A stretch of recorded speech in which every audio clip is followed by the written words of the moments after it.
So what just happened regarding this past weekend's 3 days of fighting between Israel and Palestinian Islamic Jihad in Gaza? I think it's important to stress that the past year in Gaza was the quietest in years, some say over 2 decades.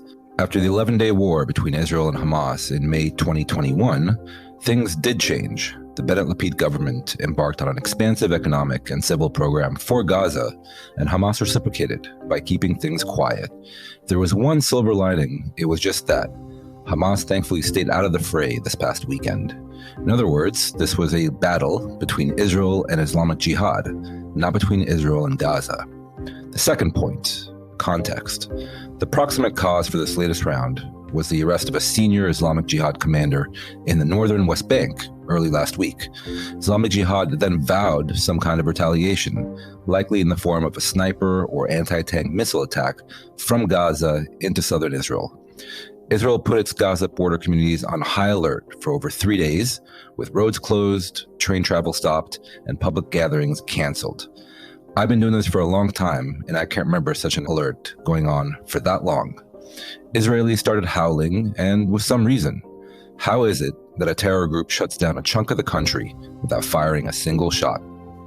By Friday, with the high alert still in place, the Lapid government finally lost patience and ordered what it said were preemptive strikes into Gaza, which then led to Islamic Jihad rocket fire into Israel and the 3 days of escalation, etc. Third point, Israel won this round.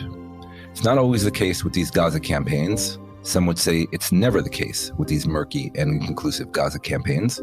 But this time around, Israel did major damage to Islamic Jihad, killing most of the group's senior field commanders and degrading a lot of its military assets. And on the flip side, Islamic Jihad fired nearly 1,000 rockets and mortars into Israel.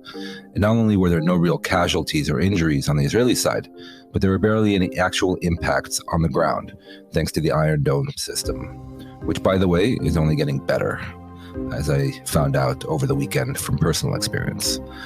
Fourth and final point, nothing has arguably changed after this round. Life in southern Israel and Gaza has quickly returned back to normal, just days after the ceasefire went into effect, and Israel, after a symbolic pause I'm sure, will soon reopen all of Gaza's border crossings and go back to its pre-war policy, as will Hamas. That's the good news. The bad news is just that. Nothing has changed. These new, shall we call them, understandings between Israel and Hamas over Gaza are definitely more positive than what's gone on in the past. And yet, an escalation did take place, and violence did erupt, which means that the next round is likely, and sadly, not a matter of if, but rather when.